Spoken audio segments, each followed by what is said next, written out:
Halo penonton, sekarang kita berada dalam acara baru bernama Tadarus Ramadan. Ya, sebagaimana namanya, ini adalah sebuah acara yang khusus kita buat selama bulan Ramadan tahun ini. Tapi tentu saja Anda bisa tonton kapanpun nanti.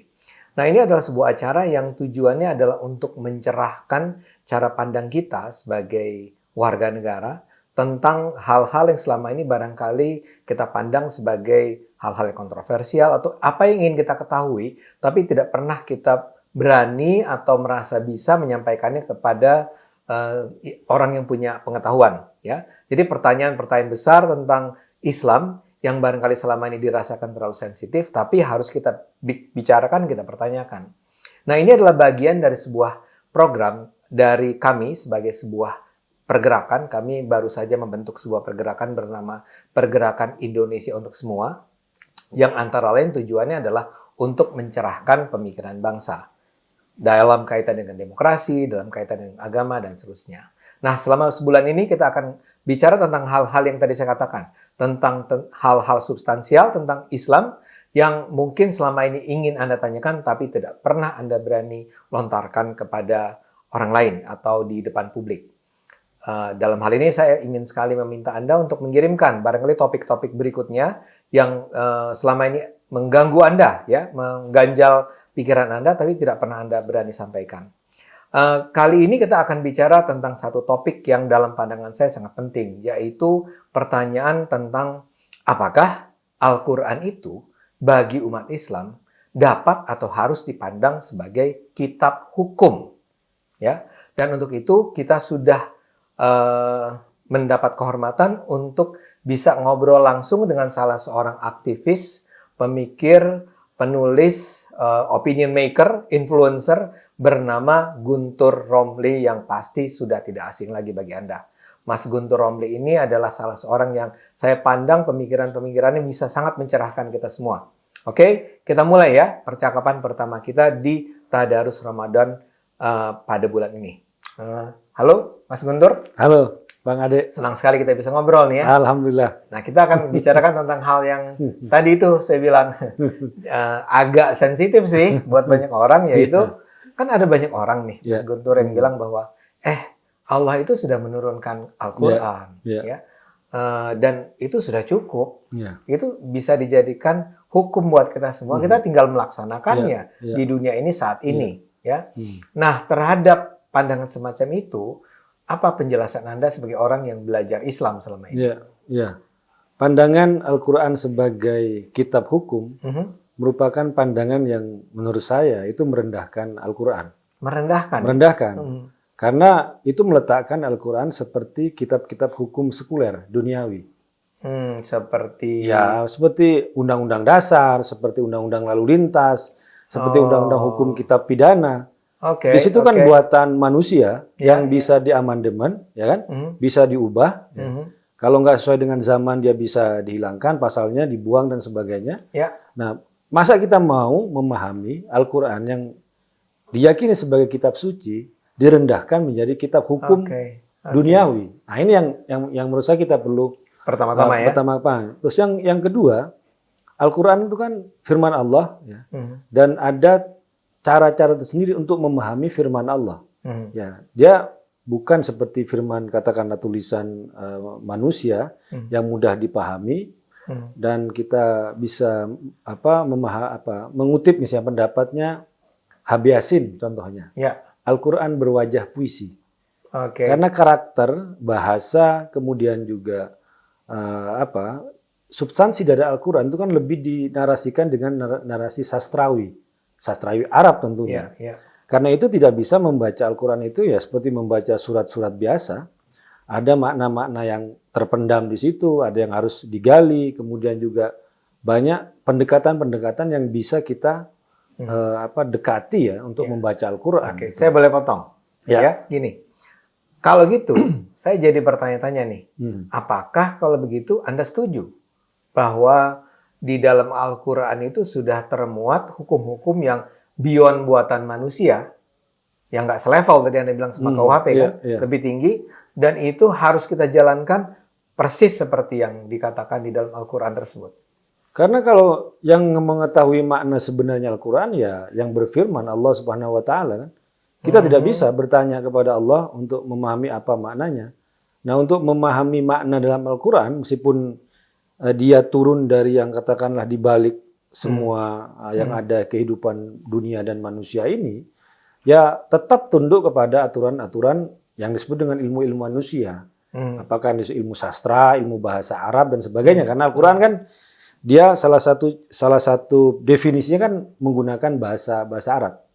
Jadi kalau kita belajar di pesantren itu, Kak Ade, kalau ditanya ta'rif definisi Al-Quran, Quran itu kan kalamullahil munazzal, firman Allah yang diturunkan. Nah, ala nabihi Muhammad sallallahu alaihi wasallam, yang diturunkan kepada nabinya Muhammad sallallahu alaihi wasallam. Ya, biar beda dengan kan ada firman Allah yang turun kepada nabi sebelumnya, Nabi Isa. Itu juga firman Allah. Ya, firman Allah itu. Ya. Kemudian bilafdihi al-arabi, dengan lafadz yang menggunakan bahasa Arab. Ya. Kemudian al-muta'abbad bitalawatihi. Dia membacanya itu bagian dari ibadah. Makanya ayat-ayat Al-Quran itu dipakai dalam sholat. Ya, dalam sholat. Dan beda dengan misalnya kalau seperti hadis. Kemudian al-mangkul bitawatur. Dia itu diwariskan atau ditransmisikan itu dengan banyak saksi. Beda dengan hadis tawatur, mutawatir istilahnya itu. Dia banyak mata rantai riwayat lah yang meriwayatkan ya. Al-Quran. Okay. Kemudian disebutkan bahwa al-maktub fil masahif. Dia ditulis dalam mashaf kitab-kitab yang ada. Awalnya surat Al-Fatihah, kemudian akhirnya adalah surat An-Nas. Artinya bahwa definisi atau ta'rif Al-Quran itu sebagai firman Allah itu harus ditekankan. Agar dia berbeda dengan kitab-kitab katakanlah hukum atau manusia. Tetapi kalau disebut bahwa Al-Quran sebagai salah satu sumber dari tasyri' al-Islami benar. Tapi bukan hukum itu sendiri gitu. Tapi sumber. Apa artinya tadi? Sumber. Masdarut tasyri' kalau kita dalam istilah itu kan. Salah satu masdar atau masdar utama atau sumber utama untuk hukum Islam. Oke, saya kasih contoh nih supaya gampang. Ya. Jadi misalnya saja dikatakan di dalam Al-Quran, ingat yang rame-rame Al-Maidah 51. Ya. Ya. Itu kan memang ada kalimat yang mengatakan bahwa kurang lebih ya, janganlah kita memilih apakah pemimpin, apakah sekutu, aulia yang artinya bisa pemimpin atau sekutu yang datang dari non-muslim, kalau tidak salah ya. Disebut nggak ya Nasraninya? Ya, di situ kan untuk memahami itu kan kita perlu membahas apa yang disebut dengan istilah wali itu. Oke, ya kan? Sebelum artinya gini. Jadi Anda akan hendak mengatakan bahwa orang yang mengatakan itu kan udah jelas tuh bahwa secara literal ada tulisan, ada kalimat dari Allah. Jangan jadikan wali itu sebagai orang yang datang dari non-muslim. Itu Anda bantah ya bahwa itu bisa dibaca dengan cara seperti itu. Di masyarakat kita yang dibaca bukan ayatnya, Adik, tapi terjemahannya. Terjemahannya ditulis pemimpin kan? Bukan sebagai aulia, sebagai wali lah. Wali murid juga wali. Istilahnya itu. Nah, dan ini kan yang terjadi kan bukan pada penafsiran dalam ayat, tapi kan yang ribut itu kan soal terjemah. Nah, banyak sekali soal terjemah ini akhirnya ya namanya terjemah itu kan juga ada proses pemahaman tafsir. Pasti orang yang menerjemahkan itu memiliki ideologi tertentu. Ketika dia punya katakanlah lawan politik ya dalam pilkada atau apapun, dia akan mencari ayat-ayat kemudian diterjemahkan dengan keinginan dia gitu. Dan dia pakai ayat itu yang sebenarnya bukan hukum untuk katakanlah dalam politik ya. Tapi dia pakai, ya itu kita sebut dengan politisasi ayat itu. Anda kan paham Arab lah ya. Jadi menurut Anda kalimat itu sendiri yang Al-Maidah 51 itu artinya bisa beragam? Ya bisa beragam. Dan bisa beragam, dan kalau kita dalam membaca Al-Quran itu kan lihat juga asbabun nuzul. Sebab-sebab nuzul. Misalnya ayat itu yang sering dipakai Al-Maidah 51. Kenapa tidak ayat yang Al-Maidah juga? Wala tajidanna aqrabahum mawaddatan lil ladzina amanu alladzina qalu inna nasara. Artinya apa? Artinya adalah dan kamu akan mendapatkan orang yang paling cinta kepada orang yang beriman, orang Islam adalah orang yang berkata sungguhnya kami adalah orang Kristen. Kenapa nggak itu dipakai? Misalnya itu. Oke. Al-Maidah 51 gitu. Nah ini kan ini adalah ayat. Tapi akhirnya kalau kita punya tujuan ya kemudian menganggap bahwa ayat itu hanya bisa dipakai dalam hukum politik kekuasaan yang kita sebut dengan kecenderungan politisasi ayat itu kan. Makanya kita perlu tarik ini bahwa Al-Quran itu bisa dipolitisasi apalagi hanya dipakai dengan hukum-hukum dalam arti yang ini. Tapi kita melihat kalau bahasanya Gamal al-Banna itu pemikir dari Mesir, Mandumatul Qiyam al-Hakimah fil Quran. Bahwa yang bisa diambil dalam Al-Quran itu adalah perangkat atau sekumpulan etika. Etika-etika Al-Quran kalau kita bicara soal kehidupan sosial ini. Sebagai etika contoh apa? Etika tentang keadilan, tentang kesetaraan, ya, tentang musyawarah, tentang tanggung jawab dan sebagainya. Itu etika yang sangat nyata dari Al-Quran. Jadi bukan pada bentuk harfiahnya, kemudian tentang katakanlah misalnya atau tentang cerita dalam Al-Quran. Kita kan ada juga sarjana dari Mesir namanya Ahmad Khalafullah. Dia punya pendapat yang memang kontroversial ya, bahwa kisah dalam Al-Quran itu tujuannya bukan untuk katakanlah ini menunjukkan fakta sejarah atau tidak, bukan itu pesannya kata Khalafullah itu. Tapi apa? Untuk menggali nilai-nilai mulia dari kisah-kisah dalam Al-Quran itu gitu. Sebagai contoh ya. Misalnya kisah Nabi Musa membelah laut. Ya. Itu menurut beliau dan menurut Anda saya rasa itu jangan dilihat sebagai fakta sejarah. Sebagai letterlek, tapi sebagai sebuah bagian cerita ketika orang berjuang menegakkan keadilan, membela yang tertindas, orang-orang Yahudi zaman itu yang diperbudak, maka Tuhan akan membantu dengan hal-hal yang menakjubkan, dengan mukjizat katakanlah. Contohnya ya seperti itu misalnya. Jangan lihat cerita di belah lautnya dong. Ya, di belah lautnya. Tapi apa yang ajaran-ajaran? Karena kan salah satu tujuan, misalnya kalau dalam saya belajar yang namanya ulumul Quran itu studi Quran, bahwa salah satu fungsi juga dari kisah Al-Quran itu adalah at-tasliyah. At-tasliyah itu artinya penghiburan. Jadi gini, Nabi Muhammad sejak awal kan katakanlah dimusuhi. Dipersekusi, kemudian dikucilkan, kemudian harus keluar dari Mekah menuju ke Madinah menerima peperangan. Nah, caranya itu Allah Subhanahu wa taala itu menghibur Nabi Muhammad apa? Menurunkan cerita-cerita tentang nabi-nabi terdahulu. Maksudnya apa? Biar Nabi Muhammad nggak putus asa. Bukan lu aja kalau bahasa kita ya, bukan lu aja yang kayak gini tuh. Nabi Musa dulu dikejar-kejar, Nabi Yunus juga kayak gitu, Nabi Isa, Nabi Ibrahim semuanya kayak gitu gitu. Itu apa? Jadi cerita apa? Memperkuatkan kepada Nabi Muhammad dan kaum Islam. Bahwa bukan hanya mereka yang punya nasib buruk, ditindas dan sebagainya. Makanya disebutkan at-tasliyah. Dan ketika orang berjuang, ya, katakanlah berjuang semuanya ada kemenangan. Tapi kita lihat bandingkan zaman Nabi Muhammad, apa ada mukjizat yang namanya seperti zaman Nabi Musa? Misalnya dalam perang kita ngelihat nggak ada tuh, nggak ada itu kan istilahnya ya ada menang, kemudian ada kalah ya kan kita kan ada perang Badar yang menang, ada perang Uhud yang kalah dan semuanya juga mempersiapkan. Nah itu kita lihat pesan. Jadi karakter Al-Quran itu nggak bisa kembali lagi sebagai kitab hukum, tapi ya hukum inspirasi, jadi, sumber etika. Coba kita kembali ke contoh hukum lagi ya. Jadi misalnya begini.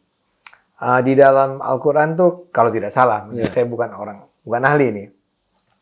Sudah ada tuh secara jelas dinyatakan bahwa taruhlah paling gampang soal perempuan ya, pembagian waris. Ya, kalau tidak salah nih, maaf kalau saya salah. Katanya sebetulnya haknya si ahli waris perempuan itu setengah dari laki-laki. Nah itu nggak usah dibaca begitu. Mislu hadzil unsayain. Saya itu kan bahwa waris laki-laki itu seperti dua perempuan. Jadi itu kalimatnya. Iya, kalimatnya. Itu kan memang istilahnya kan memang separuh ya. Jatah perempuan separuh, jatahnya laki-laki. Karena laki-laki dapat seperti dua perempuan.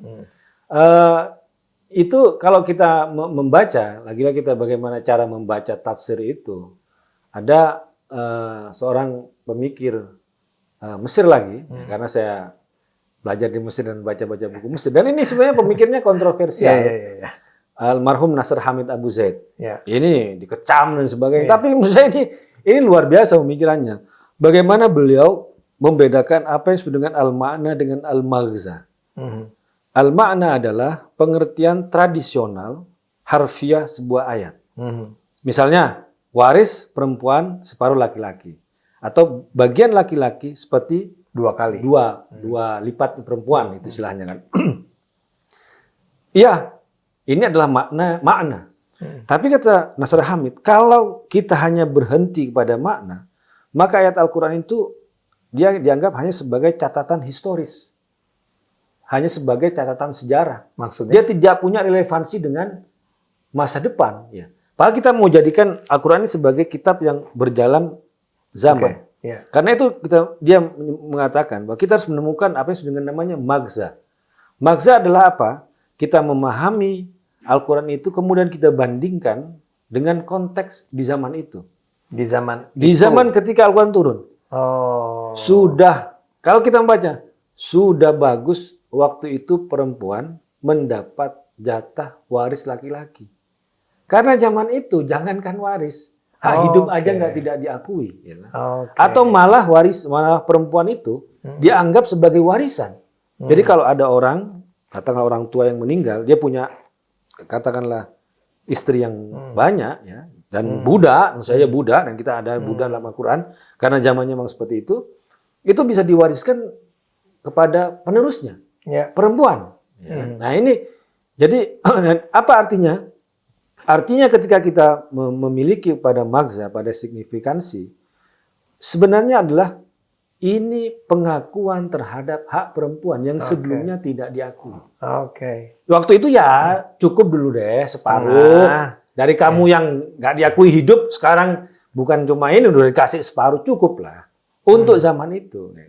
Tapi kan hak maghza itu kan harus mengikuti kata Nasr Hamid Abu Zaid. Waktu itu segini kan perubahan yang luar biasa kalau kita membaca secara maghza, secara signifikan. Dari sebuah pesan gitu. Jadi memang kita tidak bisa artinya membaca si ayat tersebut secara literal nggak bisa. Karena dia sebenarnya lahir, diturunkan kalau itu datang dari Allah pada eranya. Pada eranya. Misalnya contoh apa? Ayat potong tangan katanya. Itu ada ya. Wasariqatu faqtu aydiyahuma itu kan saya. Dan kan itu artinya apa? Sorry. Kalau pencuri yang laki-laki ataupun yang perempuan ketika dia dianggap mencuri, maka potonglah tangannya.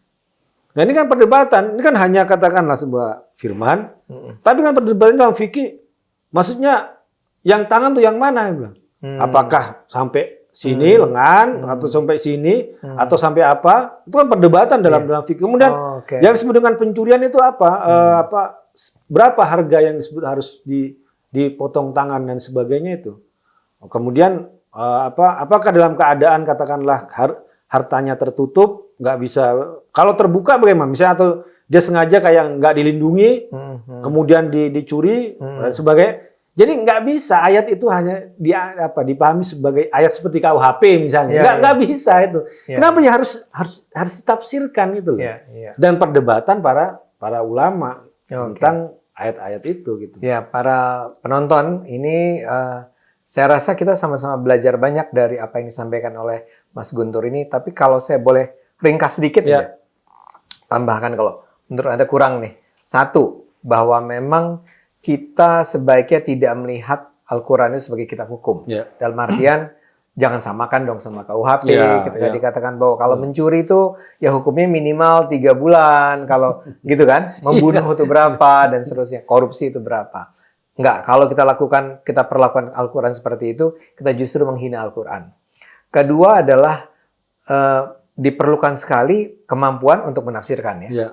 Karena kata-kata teks dalam Al-Quran itu pertama-tama kata itu sendiri maknanya banyak. Apalagi bahasa Arab ya tadi ya. Karena rumit. Jadi perlu dibaca secara hati-hati. Ketiga yang terpenting juga yang ditekankan oleh Mas Guntur terakhir itu adalah bahwa begini, Al-Quran itu turun pada konteks sejarah tertentu lah, kira-kira gitu ya. Jadi aturan-aturan yang kalau disebut sebagai aturan, itu adalah aturan-aturan yang seperti merefer ya, seperti merujuk pada apa yang terjadi di masa itu. Contoh paling bagus yang tadi dikatakan oleh Mas Guntur adalah kalau dibilang perempuan itu hak warisnya setengah dari laki-laki, itu baca dalam konteks Arab waktu itulah. Kira-kira ya. Yang sebelumnya perempuan nggak dapat. Dengan adanya ayat itu, paling tidak dapat setengah. Motong tangan itu, ya tadi harus dibaca dalam beragam caranya. Jadi memang tidak terlalu mudah ternyata ya, untuk mengatakan bahwa, ya kan Allah udah nurunin sebuah kitab suci namanya Al-Quran, ya kita tinggal menjalankannya saja di masa sekarang. Kenapa harus bikin hukum sendiri, hukum sekuler dan seterusnya. Nah, kita buka Ramadan kita dengan diskusi yang menurut saya sepenting itu. Cara baca, cara kita melihat Al-Quran, mudah-mudahan sekarang menjadi lebih seperti yang disarankan oleh Mas Guntur tadi. Jangan gampang-gampang lah melihat kalau itu tertulis di Quran, maka dengan sendirinya artinya begitu. Termasuk yang tadi. Nabi Musa Nabi membelah laut atau Nabi Yunus dan seterusnya, ya itu memang betul-betul terjadi. Itu kalau dalam tafsiran Sufi ada lagi. Kan Sufi kan ada istilah esoterik, isyarah dalam Al-Quran. Tidak memahami secara literal, tapi memahami secara ilmu dalam, ilmu batiniah itu. Tapi itu mungkin jadi perbincangan selanjutnya. Selanjutnya ya, di topik berikutnya. Karena itu panjang lagi. Oke. Jadi terima kasih Mas Guntur. Terima kasih penonton. Mudah-mudahan ini bermanfaat buat kita semua.